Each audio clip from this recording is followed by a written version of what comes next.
Assalamualaikum everyone, it's me Dr. Zobia Noor, and now as we discussed earlier that in this lecture we are going to discuss about what are the pathologies of the GIT tract and the different stress related disorders.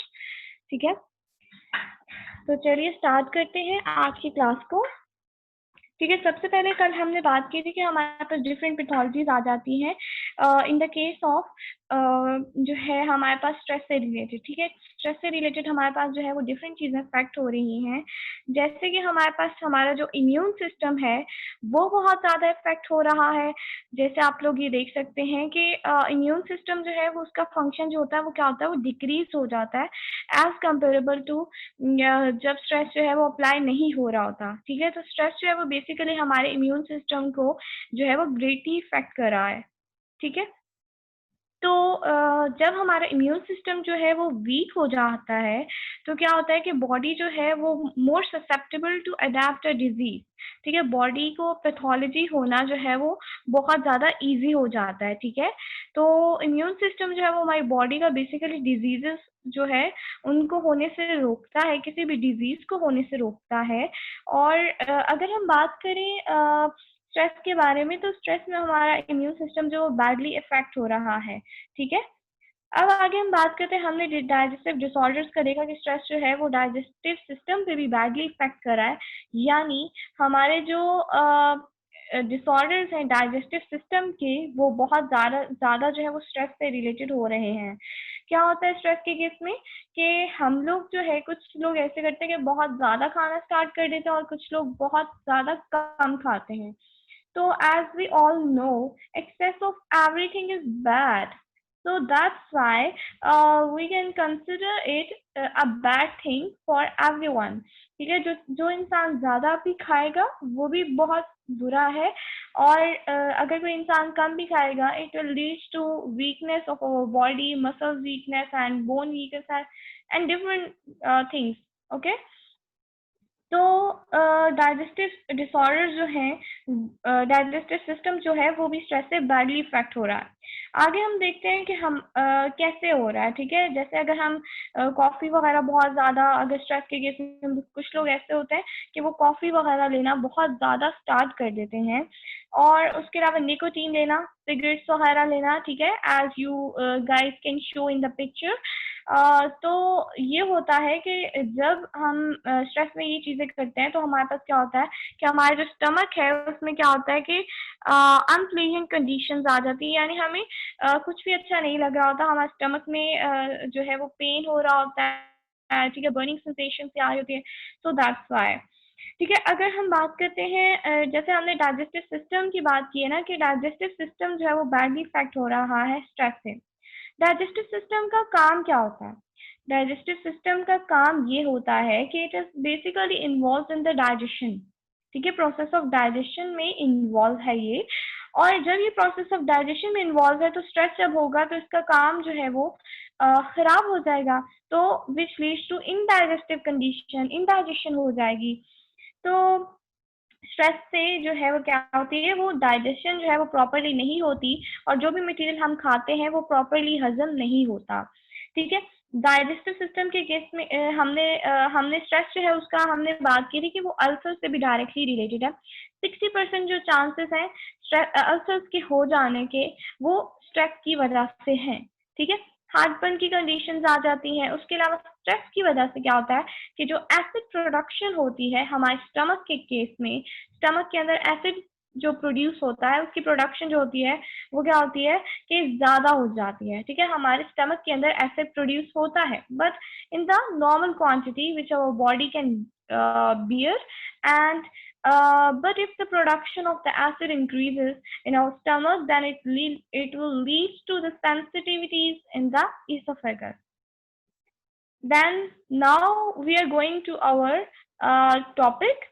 Um, as we all know, these as you guys can see, the stress जो है उसमें क्या होता है कि different हमारे पास conditions आ रही होती है। हमने देखना है कि कौन कौन सी जो है वो स्ट्रेस की वजह से हमारे पास डिसऑर्डर्स आते हैं। सबसे पहले हम बात करते हैं GIT, which is our gastro intestinal tract. And GIT में हमारे पास क्या होता है कि स्ट्रेस की वजह से डिसऑर्डर्स अगर आ जाए तो उनमें कौन कौन से डिसऑर्डर्स होंगे, ठीक है, वो हम देखते हैं। हमने यहाँ पे बात करनी है कि हमारे पास जीआईटी के केस में पेप्टिक अल्सर्स हो जाते हैं। What is peptic ulcers? ठीक है, जो नॉन मेडिकल स्टूडेंट्स हैं उनको ये बात नहीं समझ आएगी कि अब अल्सर्स तो हाँ हमने नाम सुना हुआ है कि हाँ अल्सर्स हो जाते हैं, ये हो जाता है, वो हो जाता है, but what is peptic ulcers? These are basically a condition which occurs when the cells which are found at the lining of the stomach, ठीक है, जो भी हमारे स्टमक की लाइनिंग है वहां पे क्या होता है कि वहां पे जो सेल्स प्रेजेंट होते हैं उनकी डेथ होना स्टार्ट हो जाती है, देन जो है हमारे पास पेप्टिक अल्सर्स के सिम्टम्स आना शुरू हो जाते हैं। सो जब हमारे पास क्या होगा कि हमारे पास जो स्टमक की लाइनिंग है तो हमारे पास सेल्स जो है वहां पे डेथ होना शुरू हो जाएगी। So this is known as peptic ulcer. ठीक है, अब पेप्टिक अल्सर्स में होता क्या, आपको क्या सिम्टम्स आएंगे? बंदा जो वो बिल्कुल खुद को फेंट फील कर रहा होता है, फेंटलेस कंडीशन होती है, वॉमिटिंग हो रही होती है इस केस में, ठीक है, ट्रबल इन ब्रीथिंग। ये बेसिकली सिम्टम्स जो है कॉमनली ऑब्जर्व किए गए हैं जो हमारे पास पेप्टिक अल्सर्स के पेशेंट्स होते हैं। अब हम सेकंड कंडीशन की बात करते हैं which is ulcerative colitis. What is ulcerative colitis? Ulcerative colitis, it will affect the innermost lining of the large intestine and rectum. पहले हमने बात की पेप्टिक अल्सर्स क्या था, जिसमें हमारे पास जो लाइनिंग होती है स्टमक की, उसके जो सेल्स होते हैं वो डाई हो जाते हैं, तो it will known as the peptic ulcer. But if you talk about the ulcerative colitis, then it will badly affect the innermost lining of the large intestine and the rectum. As we all know, in our body, in our gastrointestinal tract, we will have small intestine, large intestine, and the different parts. So, इसमें क्या हो रहा होता है ulcerative colitis के case में, हमारे पास जो इनरमोस्ट लाइनिंग होती है स्टमक की और जो सॉरी लार्ज इंटेस्टाइन की और जो रेक्टम की होती है, वो उसमें हमारे पास इश्यूज आते हैं। ठीक है, इसके सिम्टम क्या होता है, इसमें वेट लॉस जो है वो हो रहा होता है। ठीक है, उसके अलावा फटीग की कंडीशन आ रही होती है, रेक्टम इसमें इन्वॉल्व है तो रेक्टल पेन फील होगा, रेक्टल ब्लीडिंग फील होगी, एब्डोमिनल पेन होगा, क्रैम्पिंग फील होगी। क्रैम्पिंग क्या होता है, आपको जो है वो क्या कहते हैं उसको, बल पड़ना शुरू हो जाते हैं, दिस इज बेसिकली क्रैम्पिंग। ठीक है, डायरिया हो जाता है। ठीक है, अब आगे हम बात करते हैं रिस्पायरेटरी डिसऑर्डर्स के। ठीक है, रिस्पायरेटरी डिसऑर्डर्स में हमारे पास अस्थमा हो जाता है। Respiratory system is involved in the process of respiration, inflow and outflow of air into and out, inflow and outflow of air into the lungs. ठीक है, तो this is basically our respiratory system function. तो क्या होगा कि asthma जो है उसकी कंडीशन हो सकती है, हाइपर वेंटिलेशन की कंडीशन हो सकती है। आगे हमारे पास आते हैं कार्डियोवेस्कुलर जो है सिस्टम है, कार्डियोवेस्कुलर सिस्टम। ठीक है, उसमें क्या चीज हो रही होती है, हमारे पास हाइपरटेंशन की कंडीशन आ रही होती है, हेडेक हो रहा होता है, माइग्रेन की कंडीशन आ रही होती है। डर्माटोलॉजी की बात की, derma as you all know, derma is known as skin. So skin के ऊपर क्या होता है, एक्नी हो जाती है, एक्जिमा की कंडीशन हो जाती है। तो ये जो है हमारे पास जो है वो स्ट्रेस से रिलेटेड जो है वो डिसऑर्डर्स हैं जो क्रिएट होते हैं। मस्कुलर स्केलेटल इश्यूज भी होते हैं, जैसे मसल स्ट्रेन हो गया, ठीक है, हेडेक हो गया, लो बैक पेन के इश्यूज आ जाते हैं जिसमें। ठीक है, emotional factors and cognitive factors होते हैं। ठीक है, कॉग्निटिव फैक्टर्स कौन से होते हैं, जिसमें हमारे पास लोअर सेल्फ स्टीम आ जाती है। ठीक है, जिसमें बंदा अपने आप को खुद जो है वो हेल्पलेस फील कर रहा होता है कि कोई उसका साथ नहीं है, ये वो। ठीक है, this is the cognitive factors. Emotional factors की जब बात की जाए तो इसमें हमारे पास डिफरेंट डिसऑर्डर्स आ जाते हैं। ठीक है, जैसे रिएक्टिव साइकोसिस, post traumatic stress disorder, affective and adjustment disorders, and these are different disorders actually which are related to that of the stress. अब जो हमारा आज जो थर्ड लेक्चर है, हमने उस पर डिस्कशन करनी है बेसिकली। थर्ड लेक्चर जो है उसमें हम यही बात करेंगे कि हमने कौन कौन से जो है वो सिम्टम जो है वो हमारे पास फेस होते हैं। ठीक है, अब सिम्टम जो होते हैं वो शॉर्ट टर्म भी होते हैं, लॉन्ग टर्म भी होते हैं। ठीक है, कुछ बिहेवियरल भी होते हैं, परफॉर्मेंस के से रिलेटेड भी होता है। तो पहले हम बात करते हैं जो हमारे पास शॉर्ट टर्म फिजिकल स्ट्रेस के सिम्टम्स हैं। ठीक है, इसमें क्या चीज़ है, इसमें हमारे पास ड्राई माउथ हो जाता है, ठीक है। आपका जो है माउथ जो है वो बिल्कुल खुश्क हो जाता है, ठीक है। हाथ जो है वो ठंडे पड़ जाते हैं, फीट भी ठंडे पड़ जाते हैं, रैपिड ब्रीदिंग, जल्दी जल्दी सांस लेने लग पड़ते हैं, ठीक है। स्ट्रेस की केस में हम बात करें कि शॉर्ट टर्म हमारे पास कौन से सिम्टम्स आ रहे होते हैं, ठीक है। अ डिजायर टू यूरिनेट, ठीक है, हमें बार बार जो वो होता है कि हमने वॉशरूम जाना है, यूरिनेशन की सेंसेशन आ रही होती है। हार्ट रेट जो है वो ग्रेटली इंक्रीज कर रहा होता है, डायरिया की कंडीशन आ जाती है, ठीक है। इसी तरह और भी डिफरेंस हैं, जैसे मसल्स होते हैं वो टेंस हो जाते हैं, स्वेटिंग इंक्रीज हो जाती है, ठीक है। These are basically the short term symptoms which are related to that of the stress. अब हम बात करते हैं long term physical stress symptoms के बारे में, ठीक है। अब लॉन्ग टर्म जो है वो कौन से हैं, वो अब हम देखते हैं। लॉन्ग टर्म में इंसोम्निया की कंडीशन आ जाती है। What is insomnia? Insomnia it is basically condition जिसमें आपको नींद नहीं आ रही होती, ठीक है। चेंज इन एपिटाइट, आपको भूख लगने में जो है वो उसमें चेंजिंग आ रही होती है। फीलिंग ऑफ टायर्डनेस, आप खुद को जो है वो बिल्कुल टायर्ड फील कर रहे होते हो।